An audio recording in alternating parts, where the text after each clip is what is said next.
Hello guys, welcome back my new log. Guys, ಈ ಲಾಗಲ್ಲಿ ಏನಿರುತ್ತೆ ಅಂದರೆ ಗೈಸ್, ನಮ್ಮ ಫ್ರೆಂಡ್ ಹೊಸ ಬಿಸ್ನೆಸ್ ಸ್ಟಾರ್ಟ್ ಮಾಡಿದ್ದಾನೆ. ಅದು ಏನು ಬಿಸ್ನೆಸ್ ಅಂತ ತೋರಿಸ್ತೀನಿ ಈ ಲಾಗಲ್ಲಿ. ವೆಯ್ಟ್ ಮಾಡಿ. ಆ್ಯಂಡ್ ಇವಾಗ ನಮ್ಮ ಫ್ರೆಂಡ್ ಬರೋಕ್ಕೆ ಹೇಳ್ದ, 11 ಗಂಟೆ ಆಯಿತು ಟೈಮ್. ಗೈಸ್ ಬೇಗ ಬರೋಕ್ಕೆ ಹೇಳ್ದ, ಇನ್ನೂ ಹೋಗಿಲ್ಲ, ಹೋಗ್ಬೇಕು ಇವಾಗ. ರೆಡಿಯಾಗಿ ಗೈಸ್, ರೆಡಿ ಆಗಿಬಿಟ್ಟು ಅಲ್ಲೋಗಿ ತೋರಿಸ್ತೀನಿ ಏನು ಬಿಸ್ನೆಸ್ ಅಂತ. ವೆಯ್ಟ್ ಮಾಡಿ ಗೈಸ್. ಸಬ್ಲಿ ಮಿಷಿನ್ ಗಿಫ್ಟ್ ಅಂತೆ, ಗಿಫ್ಟ್ ಮಾಡೋದಂತಿದ್ದು. ಮೊದಲು ಸರಿಯಾಗಿ ಮಾತಾಡೋದು ಕಲಿ. ಇನ್ನೊಂದು ಲೋಟ ಅದಿತ್ತಲ್ಲ, ಲೋಟ ಅದು ಸಬ್ಲಿಮಿಷನ್ ಮಗ್ಗು. ಸಬ್ಲಿಮಿಷನ್ ಮಗ್ಗು ಹೆಸರು ಮಾತ್ರ, ಎಲ್ಲ ಮಿಷಿನ್ಗೂ ಸಬ್ಲಿಮಿಷನ್ ಇದೆ ನೇಮು. ನಾನು ಇವಾಗ ಈ ಮಿಷಿನ್ ಏನೇನು ಯೂಸ್ ಮಾಡ್ತೀನಿ ಅದೆಲ್ಲ ಸಬ್ಲಿಮಿಷನ್. ಅದು ಮಿಷಿನ್ ಎಲ್ಲ ಯೂಸ್ ಮಾಡೋದೆಲ್ಲ ಸಬ್ಲಿಮಿಷನ್. ಓಕೆ, ಸೊ ಗೈಸ್ ನೋಡಿ 428 ಟೆಂಪ್ರೇಚರಲ್ಲಿ ಇದೆ ಗೈಸ್. ಅದು ಎಷ್ಟು ಟೆಂಪ್ರೇಚರಲ್ಲಿ ಆದರೆ ಹೀಟ್ ಆಗಬೇಕಂದ್ರೆ ಅದು ಗಿಫ್ಟು ಅಪ್ಪ ಬೆಜ್ಜಾನ್ ಟೈಮ್ ಇದೆ ಗೈಸ್. ಕೂತ್ಗಳಲ್ಲಿ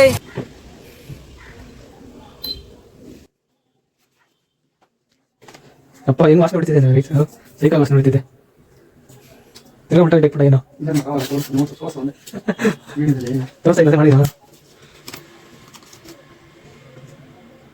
ಸೊ ಗೈಸ್, ಇವಾಗ ಅದಕ್ಕೆ ಬ್ಯಾಕ್ ಸೈಡ್ ಕೂಡ ಹಾಕ್ಬೇಕು. ಬ್ಯಾಕ್ ನೋಡಿ ಗೈಸ್, ಇವಾಗ ತಿರ್ಗಾ ಬ್ಯಾಕ್ ಸೈಡು ಬರುತ್ತೆ, ಫ್ರಂಟ್ ಸೈಡು. ಗೈಸ್ ಅದಕ್ಕೆ ಬ್ಯಾಕ್ ಫ್ರಂಟ್ ಎರಡೂ ಬರುತ್ತೆ. ಅದರಲ್ಲಿ ನಿಮ್ಗೆ ಏನಾರು ಬೇಕಂದ್ರೆ ಕಾಂಟ್ಯಾಕ್ಟ್ ಮಾಡಿ ಗೈಸ್. ಕೀ ಚೈನ್ ಅದೇ ಸಬ್ಲಿಮಿಷನ್ ಗಿಫ್ಟ್ ತಾನೇ ಅದು. ಇವಾಗ ನೀವು ಯಾರು ಗೈಸ್ ನಿಮ್ ಸಬ್ಲಿಮಿಷನ್ ಗಿಫ್ಟ್ ಬೇಕು ಅಂತ ಕೇಳಿದ್ರೆ ಏನ್ ಹಂಗಂದ್ರೆ ಏನು ಬರೋ ಅಂತ ಕೇಳ್ತಾರಲ್ಲ. ಸಬ್ಲಿಮಿಷನ್ ಗಿಫ್ಟ್ ಅಲ್ಲ, ನೀನೇ ಅಲ್ಲಿ ಹೇಳಿದಲ್ವಾ ಅದು ಗಿಫ್ಟ್.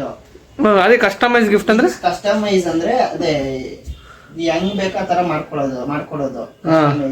ಓಕೆ, ಈ ಬ್ಯಾಕ್ ಸೈಡ್ ಕರೆಕ್ಟ್ ಇವ್ರ ಫೋಟೋನೇ ಹಾಕ್ಬೇಕಲ್ಲ ಅವ್ರಿಗೆ. ಯಾವ ಬೋಳಿ ಮಗ ಹೇಳಿದ್ರಿ ಏನ್ರಿ ಅದು ಮಾತಾಡೋದು? ಏನ್ ಮಾತಾಡ್ತಾರ್ರಿ ಯಾವನ್ರಿ ಅವನು? ಬೇರೆ ಫೋಟೋ ಚೆನ್ನಾಗಿ ಫೋಕಸ್ ಆಗುತ್ತೆ ನಂದು. Congratulation brother, congratulation. ಓಕೆ, ನಂದು ಏನು ಹಿಡಿದಿರ್ತೀನೋ ಅದು ಮಾತ್ರ ಬರುತ್ತೆ, ಹಿಂದೆ ಎಲ್ಲ ಬ್ಲರ್ ಆಗ್ಬಿಡುತ್ತೆ. ನನ್ನ ಮೇಲೆ ಆಣೆ ಇಟ್ಟು 40,000 ನಮ್ಮ ಮನೇಲಿ ಮಕ್ಕಳು ಕ್ಯಾಗರ್ ಸುಗಿತಾರೆ. 40,000 ಫೋನ್ ಎಲ್ಲ ತಗೊಂಡ್ರೆ ಈ ಮೊಬೈಲ್ ಇವಾಗಲೇ ಇನ್ನೊಂದು ಮೊಬೈಲ್ ತೊಗೊಂಡ್ರೆ ಹೋಗಿತಾರೆ ನಮ್ಮ ಮನೇಲಿ. ಇವಾಗ ಇಲ್ಲೊಂದು ಬ್ಯಾಕ್ ಸೈಡ್ ಪ್ರಿಂಟ್ ಹೊಡಿಬೇಕು ಗೈಸ್. ಇಲ್ಲಿ ಬ್ಯಾಕ್ ಸೈಡ್ ಫ್ರಂಟ್ ಬ್ಯಾಕ್ ಎರಡೂ ಬರುತ್ತೆ ಗೈಸ್. ನಮಗೆಲ್ಲ ಗೊತ್ತಾಗೋಯ್ತು. ನಿಮ್ಗೆ ಏನಾದ್ರು ಬೇಕು ಅಂದರೆ ಗೈಸ್ ಕಾಂಟ್ಯಾಕ್ಟ್ ಮಾಡಿ, ಡಿಸ್ಕ್ರಿಪ್ಷನ್ ಲಿಂಕ್ ಹಾಕಿರ್ತೀನಿ. ಅವರೇ ತಗೊಟ್ಟಿದ್ದು. ನೀನು ಹೇಳ್ಬೇಕದು, ನನಗೆ ಮ್ಯಾಟ್ರೇ ಗೊತ್ತಿಲ್ಲ ನನಗೆ ಅಂತ. ನನಗೆ ಚೇತನ್ ಹೇಳಿದ್ದು ಮ್ಯಾಟ್ರ್ ತೊಗೊಂಡವನ ಅಂತ, ಆವಾಗಲೇ ಗೊತ್ತಾಗಿದೆ. ಇಲ್ಲಾಂದ್ರೆ ಗೊತ್ತೇ ಆಗ್ತಾ ಇರಲಿಲ್ಲ. ಅಂದರೆ ಮನೇಲಿ ಇಟ್ಕೊಳಕ್ಕೆ ಮಾತ್ರ ಯೂಸ್ ಮಾಡ್ತಾನವನು. ಇಲ್ಲ ಅವ್ನು ಏನು ಮಾಡಲ್ಲ ಕಣ, ಮೊಬೈಲಲ್ಲಿ ಏನು ಮಾಡ್ತಾನವನು. ನಿಮ್ಗೆ ಯಾಕೆ ಬೇಕದು? ತಿಕಾ ಮುಚ್ಕೊಂಡು ಹೋಗಲ್ಲ. ಅವ್ರ ಅಪ್ಪ ಕೊಡ್ಸಿದ್ರಂತೆ. ಹ್ಞೂ ಕಣ, ಕೊಡ್ಸೋರೆ ಗೊತ್ತು. ಅವನೇನು ಯೂಸೇ ಮಾಡಲ್ವಲ್ಲ ಮೊಬೈಲು. ಸ್ಯಾಮ್ಸಂಗ್ನೇ ಅಲ್ಲಿ ಇಲ್ಲಿ ಎಸಿತಾ ಇರ್ತಾನೆ, ಬರೀ ಫೋನ್ ಮಾತಾಡೋದೇ ಆಗೋಯ್ತದೆ, ಮೆಸೇಜು ಫೋನು. ಏನಾರು ಏನಕ್ಕೆ ತೊಗೊಳೋದಂದ್ರೆ ಅದು ವೀಡಿಯೋ ಎಡಿಟಿಂಗು ಅಂಥವ್ರು ತೊಗೋತಾರೆ. ಇವನೇನು ಮಾಡಲ್ಲ, ಏನಿಲ್ಲ, ಸುಮ್ಮನೆ ತೊಗೊಳೋಲ್ಲ.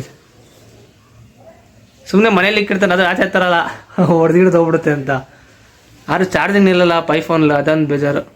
ನಮ್ಮ ಹುಡುಗ ನೋಡಿ ಏನೋ ಮಾಡೋಕ್ಕೋಗಿ ಏನೋ ಮಾಡಿಬಿಟ್ಟಿದ್ದಾನೆ. ಅದನ್ನ ತಿಂತಾಳಿ ತೋರಿಸಿ ಹಾಳಾಗ್ಬಿಟ್ಟಿದೆ ಗೈಸ್, ಎಲ್ಲ ಹಾಳಾಗ್ಬಿಟ್ಟಿದೆ. ಇದೆ ಇಲ್ಲೊಂದು ಸಮಸ್ಯೆ ಖಂಡಿತ ಇದೆ.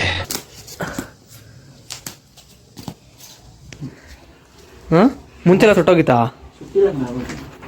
ಮತ್ತೆ ಅಲ್ಲೆಲ್ಲ ಸುಟ್ಟಿರೋದಲ್ಲಿ ಇತ್ತಲ್ಲ, ಅದು ಈ ಥರದ್ದು ವೇಸ್ಟ್ ಮಾಡಿರೋದೆಲ್ಲ ಅಲ್ಲಿ ಅಲ್ಲಿ ಇತ್ತದ್ರಲ್ಲಿ ಸುಟ್ಟು ಎಲ್ಲಿತ್ತು ಇರೇನ ಅದು ಮೇಕರ್ ಸ್ಟಿಕ್ಕರ್ ಬಿಡ. ಇದೇನು ಬೇಡ ಬಿಡ.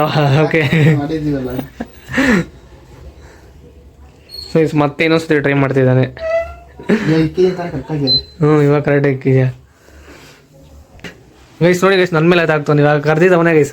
ಅಲ್ಲಿ ಕರೆದ್ಬಿಟ್ಟು ನನ್ನ ಮೇಲೆ ನಾನು ಅಲ್ಲಿದ್ದೀನಿ ಆರಾಮಾಗಿ ಅಲ್ಲಿ ಕುತ್ಕೊಂಡು ಎಡಿಟ್ ಮಾಡ್ತಾ ಏನು ಇಲ್ಲಿ ವೀಡಿಯೋ ಮಾಡಬೇಕು ಅಂತ ಕರೆದ ಗೈಸ್. ನೋಡಿದ್ರೆ ಇಲ್ಲಿ ಏನೋ ಹಾಳು ಮಾಡಿ ಇಕ್ಬಿಟ್ಟಿದ್ದಾನೆ. ಇನ್ನೊಂದ್ಸರಿ ಟ್ರೈ ಮಾಡ್ತಿದ್ದೀವಿ ಗೈಸ್, ಇದರಲ್ಲಿ ನೋಡೋಣ ಹೆಂಗೆ ಬರುತ್ತೆ ಅಂತ. ಗೈಸ್ ಫೈನಲಿ ಕಂಪ್ಲೀಟ್ ಆಗಿದೆ, ನೋಡೋಣ ಗೈಸ್ ಹೆಂಗೆ ಬಂದಿದೆ ಅಂತ ಗೈಸ್.